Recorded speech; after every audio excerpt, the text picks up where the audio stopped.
Welcome to the all-new episode of Frankly Speaking with Navika Kumar, and I have a special guest tonight in Varanasi. I'm joined by BJP President Amit Shah. Good evening, Mr. Amit Shah. Welcome to Frankly Speaking. It's a new episode, it's a new avatar of the Frankly Speaking, and I hope you will speak to me absolutely frankly and from the heart in the middle of this election campaign that you are undertaking. Mr. Amit Shah, 690 constituencies are going to polls, 16 crore voters are going to vote, and this comes just 2 months before your third anniversary of the NDA government at the center. Do you think people are going to vote for the performance of the government led by Narendra Modi at the center, या आप समझते हैं कि ये एक क्षेत्रीय state के चुनाव हैं? देखिए, क्योंकि चुनाव राज्य की असेंबली के हैं, तो चुनाव का मुद्दा तो राज्य की असेंबलियों के परफॉर्मेंस ही रहेगा, मगर हम भारत सरकार में हैं, पूर्ण बहुमत के साथ है और लोगों की अपेक्षाओं के आधार पर हम चुनकर आए हैं, तो हमारा परफॉर्मेंस भी इसमें कंसिडर होता ही है। अमित शाह जी, जब नोटबंदी के बाद सिविक पोल्स हुए थे, कई जगह पर हुए थे, तो आपने कहा था ये नोटबंदी की सक्सेस के लिए पोलिंग हुए हैं और आपकी जो पॉलिसी सेंटर ने ली है इसके समक्ष लोगों ने जो वोट्स रखे हैं उससे आपकी पॉलिसी को एक एक्सेप्टेंस मिली है। तो क्या इसको जैसे समझा जा रहा है कि ये एक रेफरेंडम और नोटबंदी भी है, क्या नोटबंदी का असर लोगों तक गया है? देखिए, नोटबंदी के तुरंत बाद जो चुनाव हुए इसमें मैंने निश्चित रूप से कहा था और मैं मानता हूं कि वो नोटबंदी के तत्काल बाद के चुनाव थे। नोटबंदी के बारे में जनता क्या सोचती है उसका उसमें प्रतिबिंब भी था। इस चुनाव को भी अगर विपक्ष नोटबंदी का मुद्दा बनाना चाहते हैं, उस पर रेफरेंडम बनाना चाहते हैं, तो भारतीय जनता पार्टी को कतई कोई दिक्कत नहीं है। इस चुनाव में नोटबंदी मुद्दा है ही, नोटबंदी का एक बहुत बड़ा मुद्दा हमारे पक्ष का मुद्दा है। लेकिन इसमें लोग कहते हैं कि नोटबंदी के साथ जुड़ा एक मुद्दा है जो है जॉब क्रिएशन का और जॉब्स का, और इस पर नोटबंदी का बहुत असर पड़ा है। तो आपको लगता है कि जॉब क्रिएशन में कहीं ना कहीं जो आंकड़े बताए जाते हैं वो आपके ऑब्जेक्टिव्स के हिसाब से कहीं ना कहीं बिखर गए हैं? 20 करोड़ आपने कहा था नई नौकरियां बनेंगी, ऐसा कोई आसार नजर नहीं आ रहा। देखिए, हमने नौकरी शब्द प्रयोग नहीं किया था, रोजगार शब्द प्रयोग किया था। 125 करोड़ के देश में सबको नौकरी देना संभव नहीं है नाविका दी। हमने मुद्रा बैंक योजना के माध्यम से लगभग 4 करोड़ लोगों को स्वरोजगार के साधन मुहैया कराए, उसके लिए ऋण उपलब्ध कराए, लोन दी है, और वो 4-4.25 करोड़ युवा बेरोजगार आज अपने जीवन की नई शुरुआत कर रहे हैं। स्टार्टअप के माध्यम से टेक्नोक्रेट्स को भी हमने जॉब क्रिएटर बनाया है और इसका एक अच्छा पॉजिटिव इम्पैक्ट देश में दिखाई पड़ता है। मैं उत्तर प्रदेश इलेक्शंस पर आती हूँ अमित शाह जी। अमित शाह जी, आपने कहा कि ये जो अलायंस है समाजवादी पार्टी का और कांग्रेस का, ये बैकफायर करेगा समाजवादी पार्टी पर। आप समझते हैं महागठबंधन का जो एक एक्सपेरिमेंट बिहार में हुआ था, उसके बावजूद आप समझते हैं कि ये अलायंस जो है बैकफायर करेगा, इसका कोई खामियाजा बीजेपी को नहीं मिलेगा? हालांकि मायावती साथ नहीं गई हैं, महागठबंधन के समय में सारी पार्टियां इकट्ठी थी, यहाँ मायावती जी अलग हैं, फिर भी आप समझते हैं कि बीजेपी को इसका कोई असर नहीं होगा? देखिए, 15 साल से सपा बसपा ने यहाँ पर शासन चला है, उसमें से 10 साल सपा ने चला है, 5 साल बसपा ने चला है। 15 साल के देश के सभी राज्यों के विकास और उत्तर प्रदेश का विकास, उसका तुलनात्मक अभ्यास कर लीजिए। ज्यादा संसाधन होने के बावजूद भी उत्तर प्रदेश विकास के मामले में बहुत पिछड़ हो गया। यही 15 साल में देश के कई राज्य ऐसे हैं जहां 24 घंटा बिजली पहुंच गई, हर गांव में अस्पताल पहुंच गया, हर गांव रोड से जुड़ चुका है, इतनी सारी रोजगारी की पॉसिबिलिटीज उपलब्ध हुई हैं। लॉ एंड ऑर्डर का मुद्दा भी उत्तर प्रदेश में बहुत बड़ा है।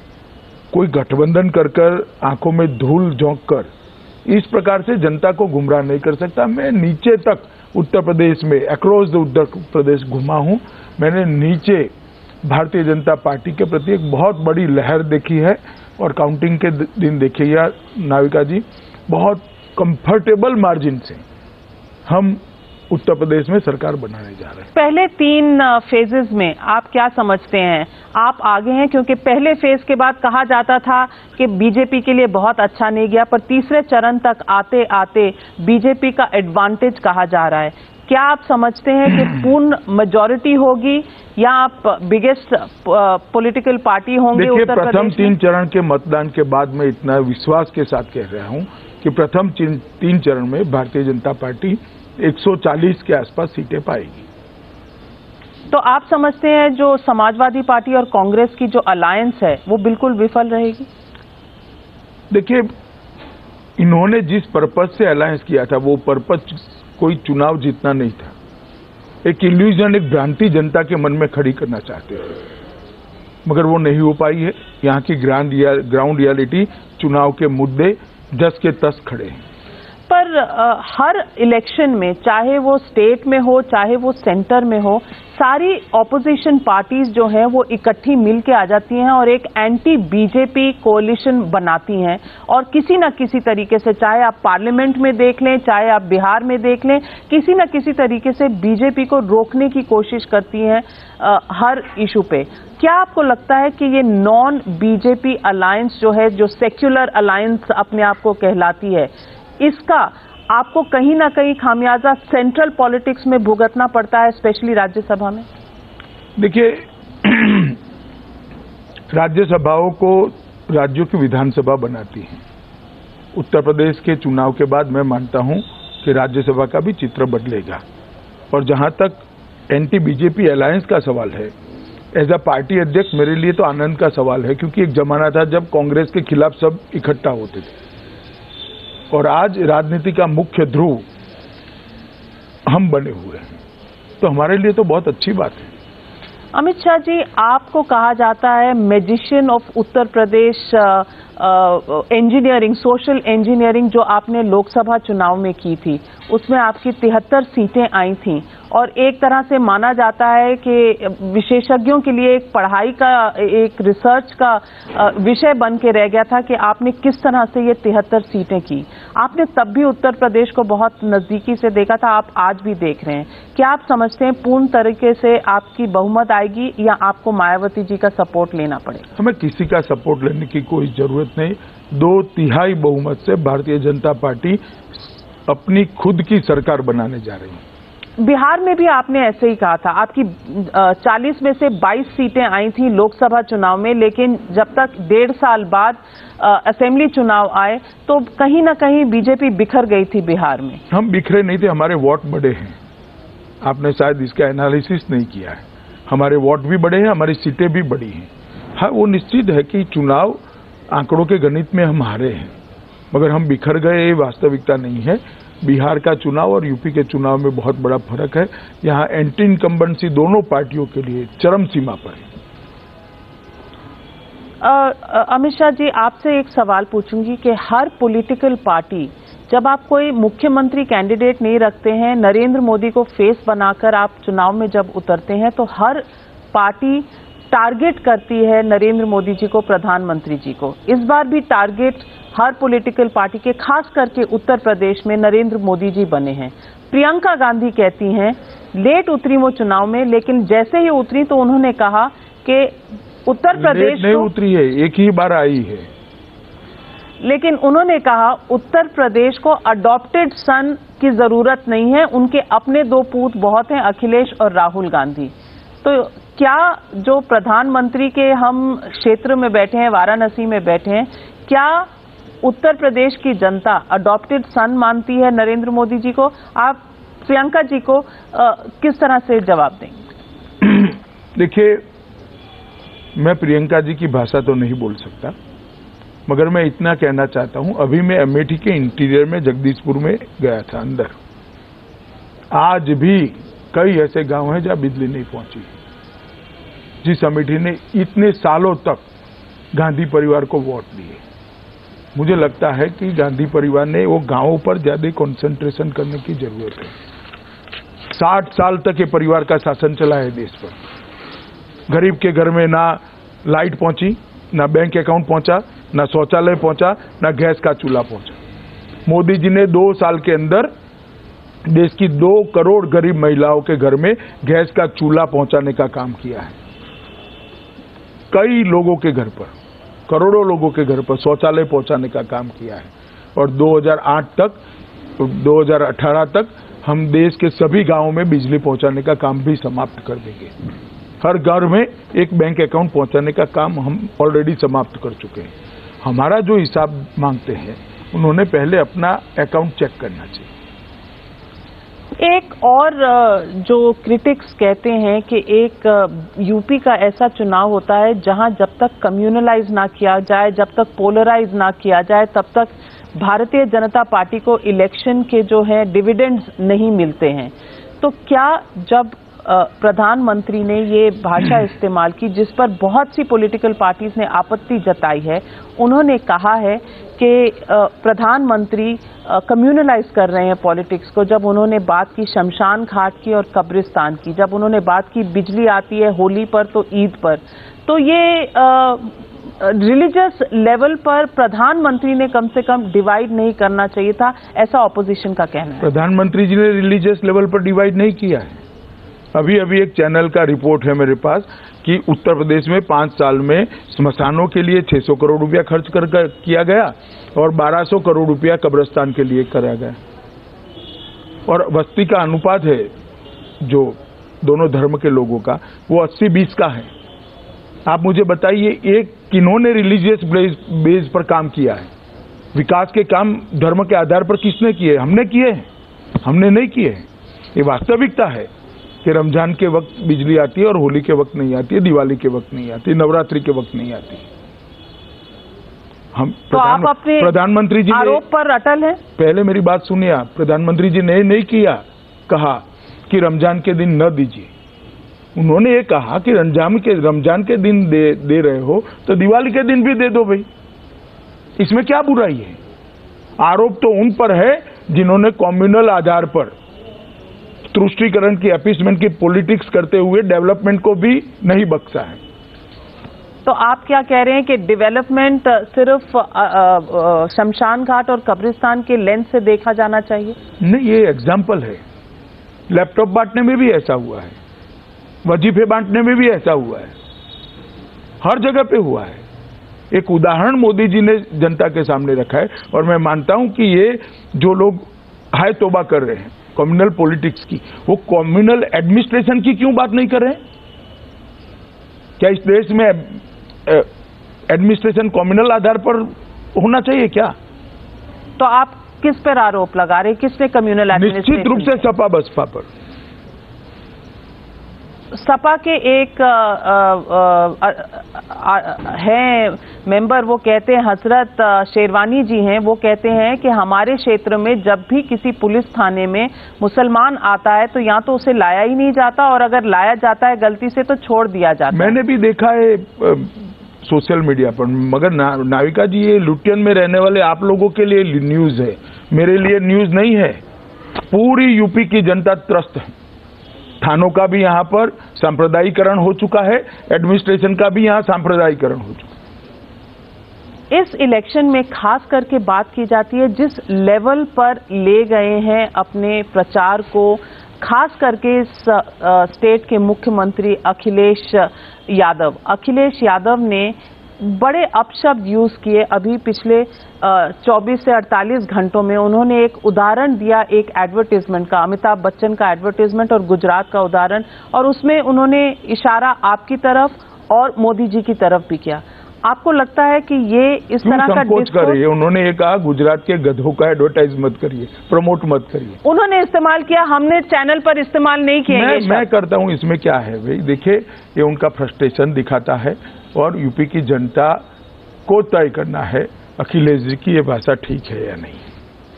पर एक और सीनियर मंत्री हैं अखिलेश जी के गवर्नमेंट में, उन्होंने तो टेररिस्ट तक कहा है आपको। और चलिए, हो सकता है उनका नजरिया है, मैं इस पर कोई टिप्पणी करना नहीं चाहता। यूपी की जनता सबको भली भांति पहचानती है और हमने 2.5 साल में बहुत काम किया है, संगठन के स्तर पर भी किया है और भारत सरकार ने भी यूपी के लिए बहुत काम किया है। पर एक बात और कही जाती है जो समाजवादी के पार्टी के बारे में कही जाती है कि हर वक्त अगर अखिलेश जी नहीं करते तो मुलायम जी करते हैं। वो बाबरी मस्जिद की बात करते हैं। आपके मैनिफेस्टो में कहीं ना कहीं मंदिर का जिक्र जरूर आता है। वापस बात इसी बात पे आती है कि जब तक पोलराइजेशन ना हो उत्तर प्रदेश का चुनाव जो है वो चुनाव नहीं कहलाता। देखिए, मंदिर की बात हमारे मैनिफेस्टो का जहां तक सवाल है, राम जन्मभूमि आंदोलन के बाद हर मैनिफेस्टो में आई है, हर मैनिफेस्टो में। पर इसमें कोई आगे तो बढ़े नहीं है हम। बढ़े तो ये एक जो ड्रीम है ये आप लोगों को देते रहते हैं कि मंदिर बनेगा, ये एक वाक्या सा बन के रह गया जो मैनिफेस्टो तक रहता है, ना ये आगे बढ़ता है ना ये पीछे हटता है। देखिए, हाई कोर्ट ने फैसला कर दिया है, हम सुप्रीम कोर्ट में लंबित है। मुझे आशा है कि सुप्रीम कोर्ट जल्दी ही इस केस की सुनवाई करेगी। पर अमित शाह जी, एक स्पेसिफिक इशू पे जाऊंगी। इशू ये है कि क्या आप समझते हैं कि इस चुनाव में जो डिस्कोर्स का लेवल है वो बौखलाहट में इस लेवल पर गिर गया है, या आपको लगता है कि कहीं ना कहीं अगर आप प्रधानमंत्री को फेस बनाते हैं तो ये एक रिस्क फैक्टर रहता है किसी भी चुनाव में, अगर मुख्यमंत्री फेस ना हो तो सारा प्रचार जो है प्रहार करता है प्रधानमंत्री के ऊपर? ऐसा नहीं होता है। एमपी में चुनाव होंगे तो भी प्रधानमंत्री जी प्रचार में जाएंगे, कर्नाटक में होंगे तो भी जाएंगे, असम में भी गए थे। देश का प्रधानमंत्री इतना बड़ा प्रांत का चुनाव चलता हो, चुनाव में नहीं जाएगा, अपनी पार्टी की बात नहीं रखेगा, अपने कामकाज का हिसाब नहीं देगा? किस प्रकार के लोकतंत्र की हम कल्पना करते हैं? आप लोगों को आदत पड़ गई है 10 साल के मनमोहन सिंह जी के कार्यकाल की, जिनकी सभा में भीड़ ही नहीं उमड़ती थी। देश का प्रधानमंत्री जनता के बीच में जाए वो अच्छा है।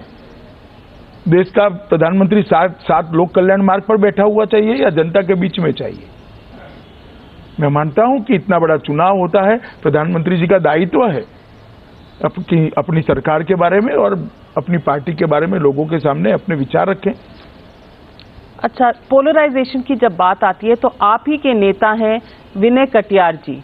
विनय कटियार जी की भाषा अगर आपने सुनी हो तो आप उससे क्या इत्तेफाक रखते हैं जब वो कहते हैं प्रियंका गांधी से सुंदर महिलाएं हैं, और वो महिलाओं की तुलना सिर्फ सुंदरता पे करते हैं? मुझे नहीं मालूम आप मीडिया के टच में रहती है नहीं रहती है।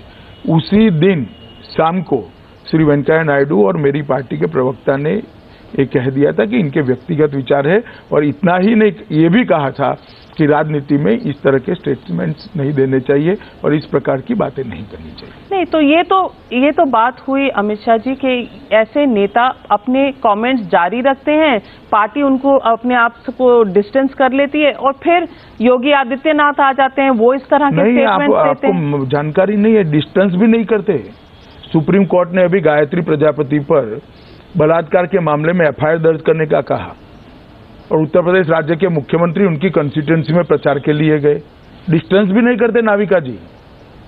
तो आप कह रहे हैं कि बीजेपी कम से कम डिस्टेंस तो कर लेती है? नहीं, देखिए, कहीं ना कहीं कोई एक नेता बोल जाता है इतने बड़े पार्टी में से, इससे पार्टी का स्तर नहीं नापा जाता। तो आप कहते हैं, आप क्या समझते हैं, आपकी राय ऐसे अपने नेताओं को क्या रहेगी कि ऐसे शब्दावली उन्हें इस्तेमाल करनी चाहिए? मैंने कहा ना, उसी दिन कह दिया था पार्टी की ओर से हमारे प्रवक्ता और श्री वेंकैया नायडू जी ने कि ऐसे शब्दों से दूर रहना चाहिए, बचना चाहिए। तो योगी आदित्यनाथ जो हैं वो आपके ट्रबल शूटर रहते हैं, जो इस तरह के स्टेटमेंट शूट एंड स्कूट करते हैं, इस तरह के स्टेटमेंट देते हैं। साक्षी महाराज जी हैं, वो 4 बीवियां 40 बच्चे किस्म के स्टेटमेंट्स देते हैं। तो कहीं ना कहीं ये स्तर गिराता नहीं है क्या पार्टी का? देखिए, पूरे यूपी के चुनाव में किसी ने कोई स्टेटमेंट नहीं दिया। उन्होंने और आपकी मैनिफेस्टो ने रोमियो स्क्वाड्स की बात की है, क्या ये मॉरल पुलिसिंग नहीं होगी? ना जी, लड़कियों की छेड़खानी होने देनी है क्या? उनकी परेशानी होनी है क्या? कॉलेज पर जाकर मोटरसाइकिल लेकर कॉलेज के आसपास आवारागर्दी करने वाले लोगों को जाति और धर्म के आधार पर रोकेंगे नहीं? किस तरह से सुरक्षा रहेगी बच्चियों की? इसके साथ कठोरता से काम लेना चाहिए। इसमें मॉरल पुलिसिंग की बात नहीं है, लॉ एंड ऑर्डर का मसला है। ये मॉरल पुलिसिंग का मसला नहीं है। एंटी रोमियो स्क्वाड महिला पुलिस का बनने वाला है, पुलिस थाने का बनने वाला है, कोई एक्स्ट्रा कॉन्स्टिट्यूशनल अथॉरिटीज नहीं करने वाली है। और आप पश्चिमी उत्तर प्रदेश में चले जाइए, मेरठ, मुजफ्फरनगर में माँ बाप अपनी बच्चियों को कॉलेज कराने के लिए दिल्ली भेजते हैं।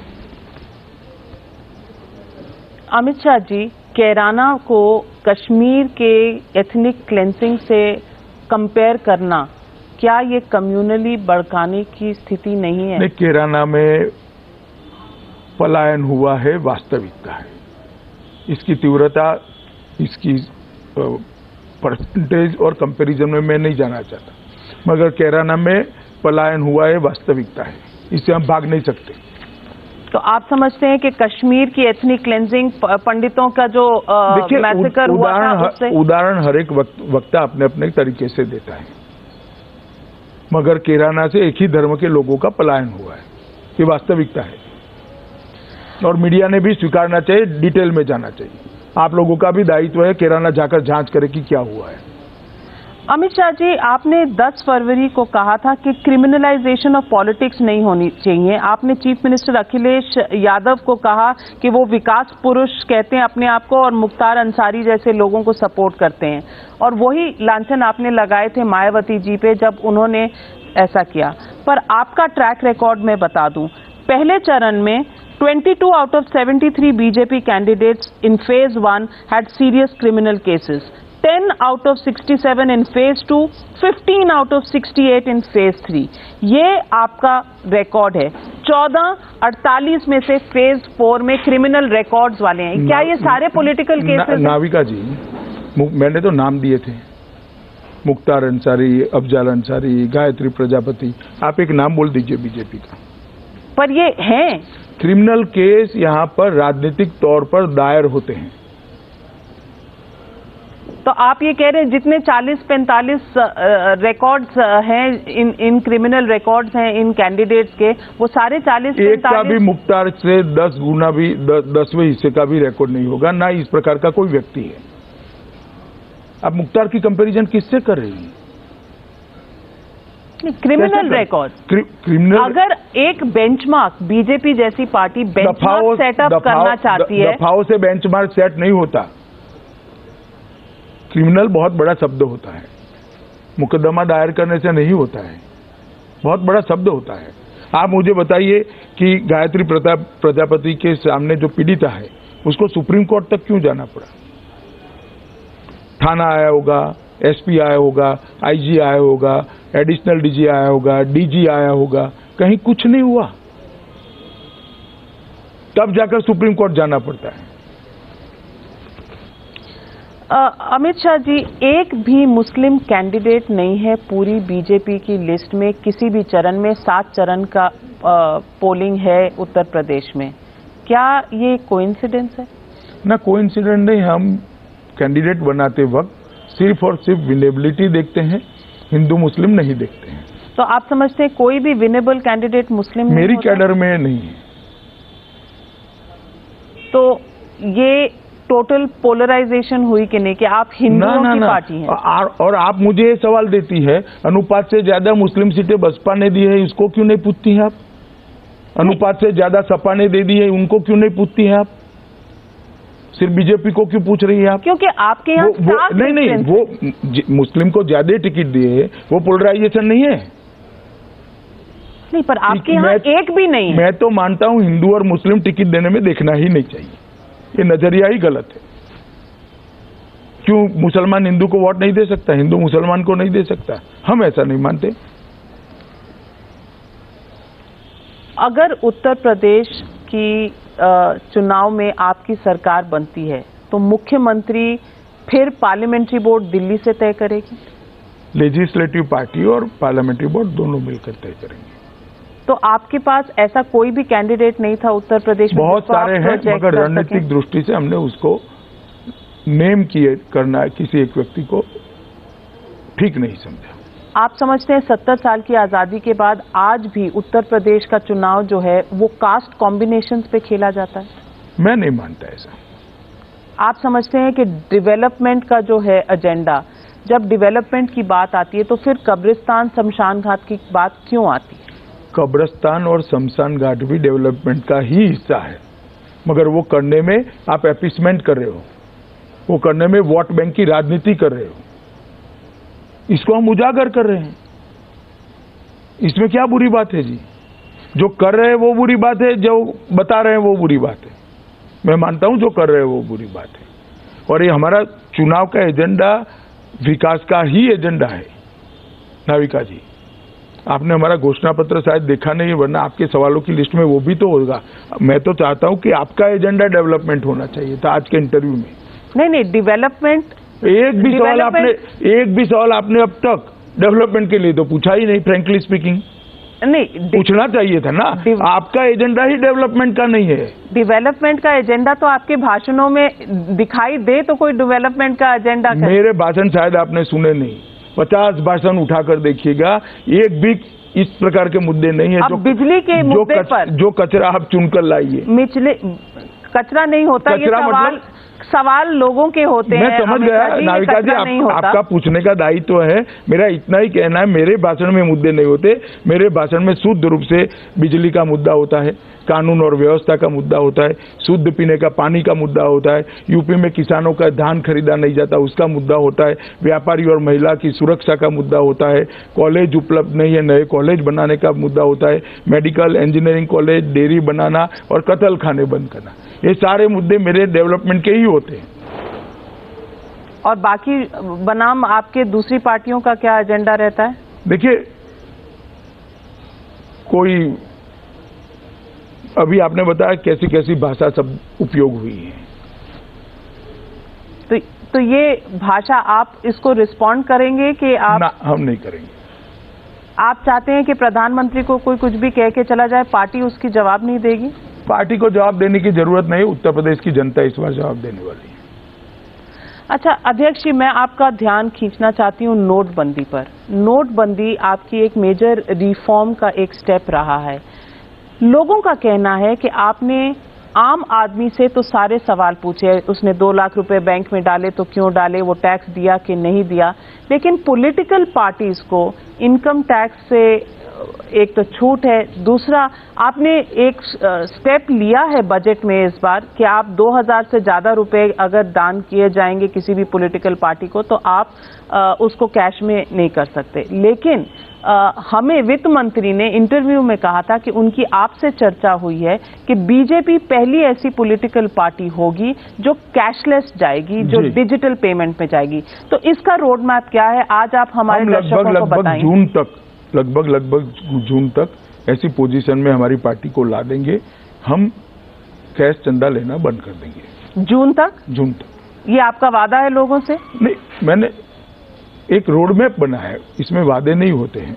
2000 तक की कानूनन छूट है, 2000 रुपये तक की, मगर सरकार ने एक नई व्यवस्था बनाई है बॉन्ड देने की। हाँ जी। जो चेक देने से डरते हैं और प्रतिबंध भी है, दोनों को उठाकर आरबीआई का एक बॉन्ड खरीदकर किसी भी पॉलिटिकल पार्टी को दे देते हैं, इनके नाम उजागर नहीं होंगे। अगर इस तरह से होता है तो मुझे लगता है कि हमें कैश लेने की जरूरत नहीं पड़ेगी। और हमारे कार्यकर्ताओं से भी जो अब तक 20,000 का पैसा आता था, अब हमने तय किया है कि मई जून तक इसका एक खाका बनाकर बैंक अकाउंट्स वगैरह हर जिले में अच्छे से खोलकर उसको चेक से ही लिया जाएगा। चेक और डिजिटल पेमेंट से लिया जाएगा? चेक और डिजिटल पेमेंट से। आप समझते हैं कि पॉलिटिकल पार्टीज पर ट्रांसपेरेंसी ऑफ फंडिंग और आरटीआई के डोमेन में आने का कोई ना कोई दारोमदार होना चाहिए? देखिए, फंडिंग ट्रांसपेरेंसी का सवाल है, वहां तक तो मेरी ही सरकार ने, नरेंद्र मोदी सरकार ने ही ये सबसे बड़ा कदम उठाया है, बॉन्ड्स का और 2000 कर देने का। मैं मानता हूं इससे बहुत हद तक अकाउंट की मतलब ट्रांसपेरेंसी आ जाएगी। जहां तक आरटीआई का सवाल है, फंडिंग के लिए कोई कुछ भी करे, हम हमारा अकाउंट देते ही है। चुनाव आयोग साइट पर भी रखता है, किसी के लिए, नाविका जी के लिए या देश के किसी भी नागरिक के लिए वो अकाउंट उपलब्ध होते हैं।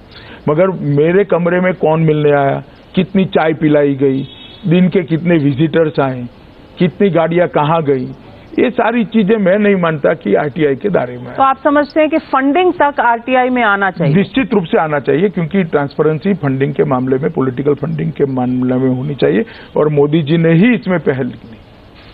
मैं आपसे एक और सवाल इससे पूछना चाहती हूं जो जुड़ा हुआ है, वो है एक राजनीतिक कहीं ना कहीं ट्विस्ट रहता है ये जो इनकम टैक्स एग्जेम्पशन होती है पॉलिटिकल पार्टीज को।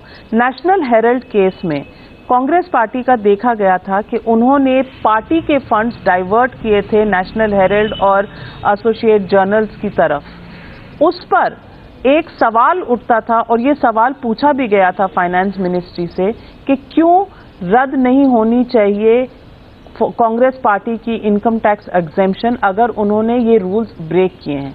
देखिए, लेकिन इस पर कोई फैसला नहीं होता। क्या ये राजनीतिक टाइमिंग पर फैसला इसलिए नहीं हुआ क्योंकि वो मामला अदालत में लंबित है और ये फैसला चुनाव आयोग ने करना है।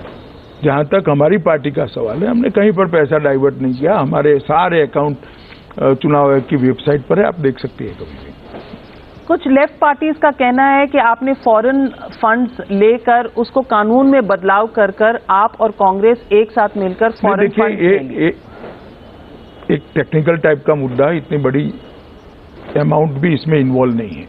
फॉरेन कंपनी किसको माना जाएगा, इसके टेक्निकल इंटरप्रिटेशन के आधार पर ये झगड़ा हुआ है। कुछ समय में एक कंपनी जिसमें इंडिजिनियस शेयर ज्यादा होते हैं, एक समय ऐसा आएगा कि इसमें फॉरेन शेयर होल्डिंग ज्यादा ही हो गई, तो उसका शेयर होल्डिंग हर रोज कोई देखता नहीं है और वो कोई इतनी बड़ी बात नहीं है। अमित शाह जी, आपसे एक और सवाल पूछूंगी। अब सीबीआई ने अपने एक पूर्व सीबीआई डायरेक्टर एपी सिंह के खिलाफ कार्रवाई शुरू की है, उनके अगेंस्ट केस रजिस्टर किया है। उनके ब्लैकबेरी मैसेजेस में से 3 नाम फिर उजागर हुए हैं। एक एपी शब्द का नाम फिर उजागर हुआ है, ये एपी चॉपर गेट में भी आया था, ये एपी दोबारा आया है, एक के नाथ आया है, एक शिंदे आया है। क्या आप समझते हैं कि क्योंकि यूपीए की सरकार के दौरान ये सीबीआई डायरेक्टर थे, इन नामों की जांच होनी चाहिए कि ये कौन लोग थे? देखिए, ये मामला सीबीआई देख रही है, अभी मेरा इस पर कोई टिप्पणी करना उचित नहीं होगा। सीबीआई जांच करे, अपने जो तथ्य है वो कोर्ट के सामने रखे, वो ही ज्यादा उचित होगा। लेकिन एपी शब्द बार बार आता है, इसका देखिए, इसके बारे में भी मैं अभी इसलिए कुछ नहीं कहता क्योंकि जांच चालू है।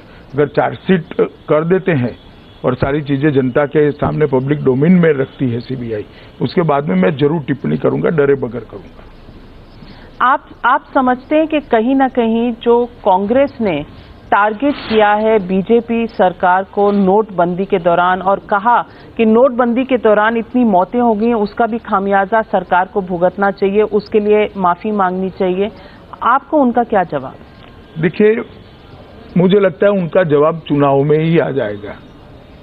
ये 11 मार्च तक का अपराध देखिए, अपने आप आ जाएगा। देश की जनता भारतीय जनता पार्टी के साथ है, प्रधानमंत्री जी के साथ है।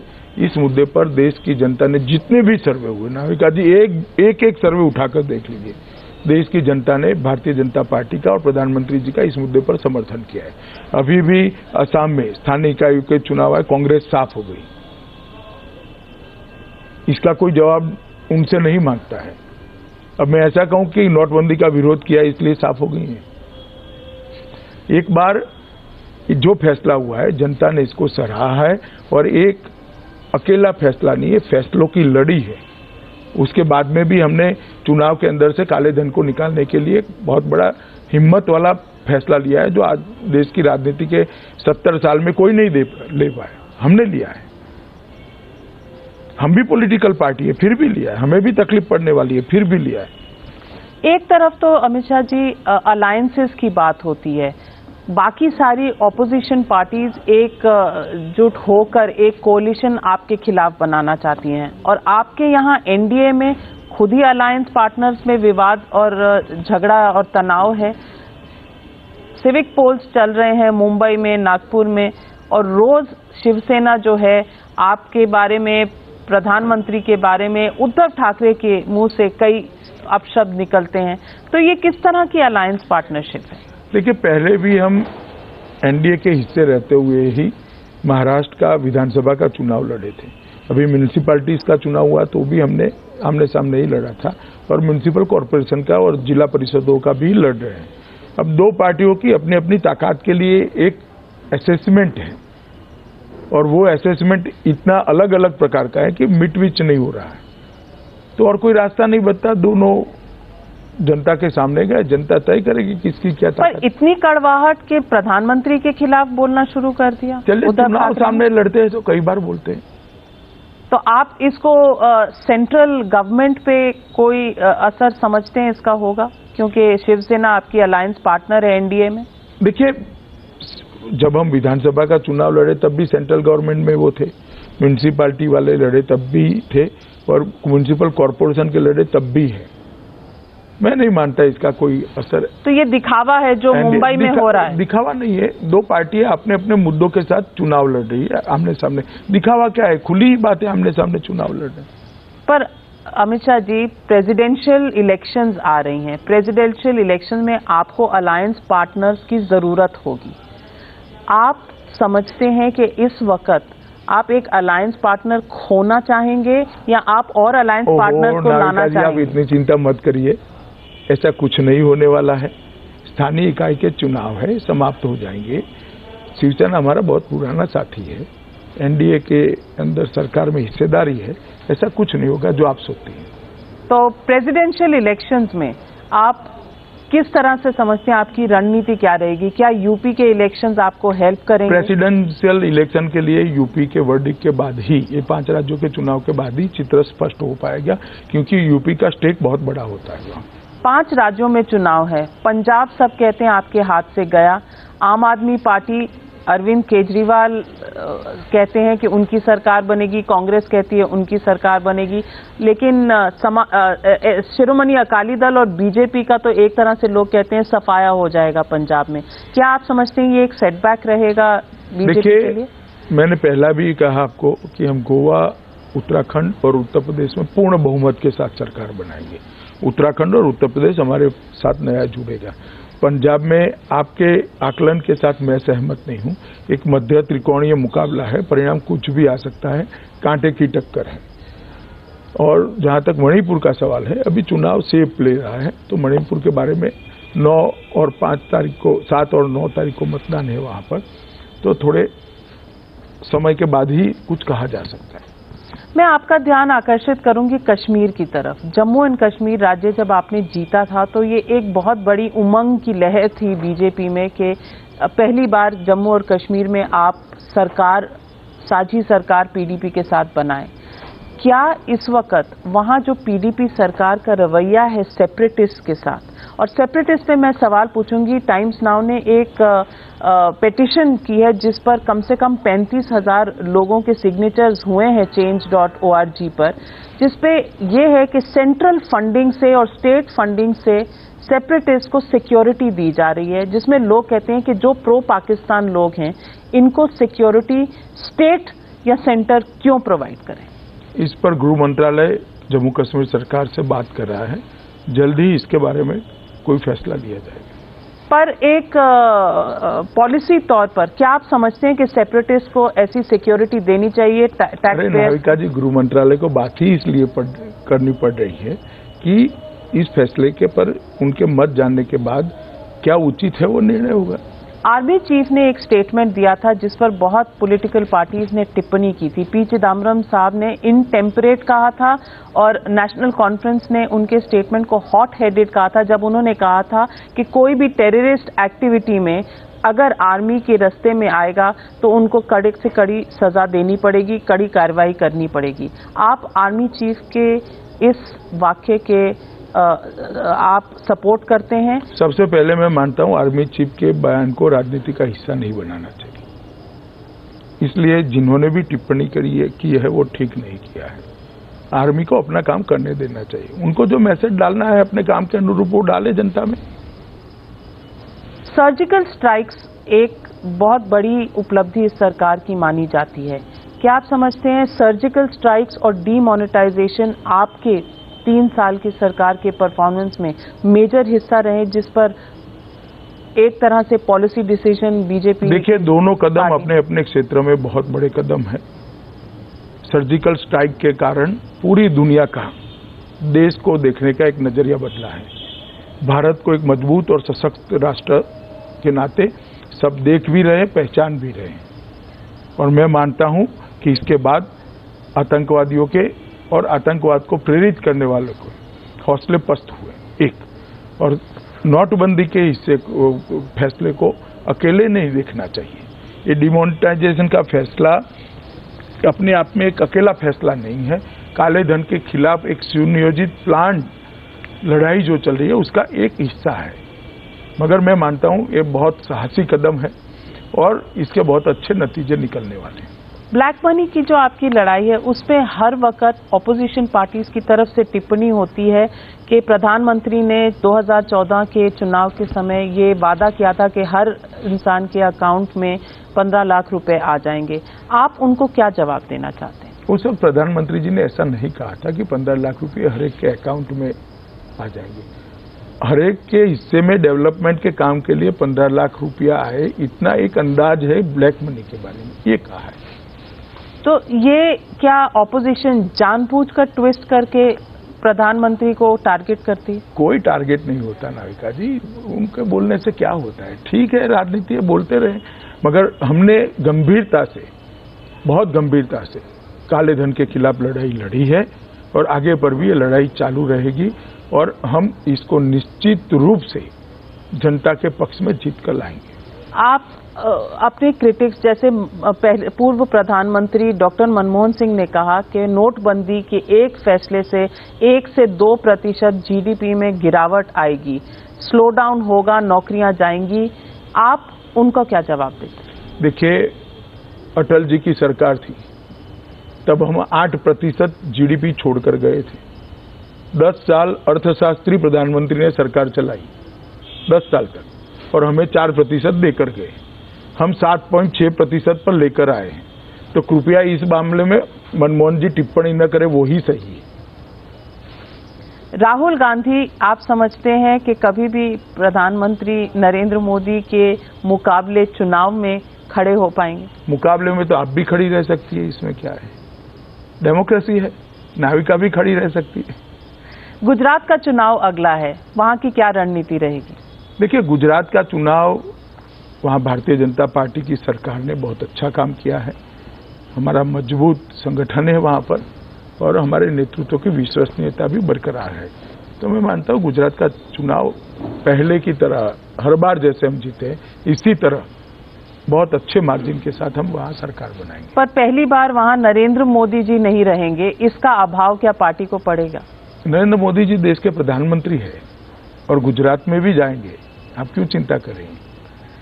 अब ज्यादा फायदा होगा नरेंद्र मोदी जी के कारण। पर आपको मिड टर्म चेंज करना पड़ा। गुजरात की जनता नरेंद्र मोदी जी को देखकर बहुत प्रसन्न है कि आज जो गुजरात का मुख्यमंत्री था, गुजरात से चुनकर गया, मुख्यमंत्री बने थे, वही नरेंद्र मोदी आज देश का नाम दुनिया में इतने आगे ले जा रहे हैं। अमित शाह जी, मेरा आखिरी सवाल आपसे ये है कि अब ये 3 साल का दौर जो है बीजेपी की सरकार, बीजेपी लेड सरकार ने सेंटर में कंप्लीट करने जा रही है, आप इन 3 सालों को किस तरह देखते हैं? क्या आपका उपलब्धियां रही हैं और क्या आगे के चैलेंजेस हैं जो आप चेंज करना चाहते हैं? देखिए, सबसे पहली उपलब्धि है अनिश्चितताओं का दौर समाप्त हो चुका है। ये निर्णायक सरकार है। प्रधानमंत्री किसी का रिमोट कंट्रोल नहीं है, देश को स्वयं चला रहे हैं। दूसरा, पॉलिसी के मामले में कोई पॉलिसी पैरालिसिस नहीं है, देश की दिशा स्पष्ट है, दुनिया में देश का सम्मान बना है, देश की सुरक्षा को सुनिश्चित करने के लिए जो कुछ भी करना पड़े वो सब हुआ है। देश के अर्थतंत्र को गति देने के लिए बहुत अच्छे स्टेप्स उठाए गए, उसके परिणाम भी मिले हैं और देश में पहली बार विकास का एक ऐसा मॉडल देश के जनता के सामने रखा है जो सर्वस्पर्शी हो, सर्वसमावेशक हो। ये विकास के मॉडल ने सभी को स्पर्श किया है, चाहे वो दलित हो, पिछड़ा हो, किसान हो, युवा हो, महिला हो, गांव हो, और ये सर्वसमावेशक है, इसमें सबका समावेश भी है। मैं मानता हूं बहुत अच्छे तरीके से 3 साल में ये 10 साल का जो घाटा था, विश्वसनीयता का घाटा, उसको 3 साल के से भी कम समय में प्रधानमंत्री जी ने पूरा है। आज देश की जनता प्रधानमंत्री जी के साथ है और देश की जनता को विश्वास है कि नरेंद्र मोदी जी देश को बहुत आगे ले गए हैं और आगे ले जाएंगे और विश्व में एक प्रथम पंक्ति के राष्ट्र के नाते देश को स्थापित करेंगे। तो सब कुछ तो 3 सालों में हो गया, अगले 2 साल क्या इलेक्शन मोड में रहेगा? मैंने ऐसा नहीं कहा है कि हो गया है, ये स्थितियां स्पष्ट हो गई है। अब ये कंफ्यूजन नहीं है देश कौन चलाएगा, अब नीतियां क्या होगी कंफ्यूजन नहीं है। काम चल रहा है, काम बहुत बाकी है। हमने 60 साल के बाद देश की 2 करोड़ महिलाओं के घर में गैस पहुंचाने का काम किया है। देश के हर घर में शौचालय पहुंचाने का हमारा प्रयास है। देश के हर घर में हमने बैंक अकाउंट पहुंचाया है। देश के हर घर में हम बिजली पहुंचाने जा रहे हैं। नाविका जी, ये सारी चीजें देश के गरीब से गरीब व्यक्ति के जीवन स्तर को ऊंचा उठाने के लिए हुई।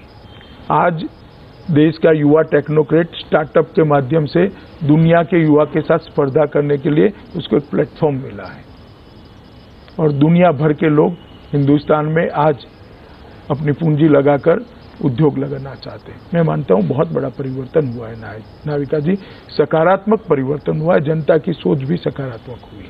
2019 तक अब और क्या क्या करना बाकी है, ये आपको प्रधानमंत्री जी को पूछना चाहिए। चलिए, उम्मीद करते हैं कि प्रधानमंत्री जी से ये सवाल पूछने का जल्दी मौका मिले। पर thank you very much for joining me on frankly speaking, mister Amit Shah. Thank you very much. And we'll ask you on 11th of March, how much of a part Uttar Pradesh is going to play in this story that the BJP is writing for the entire country. Thank you very much.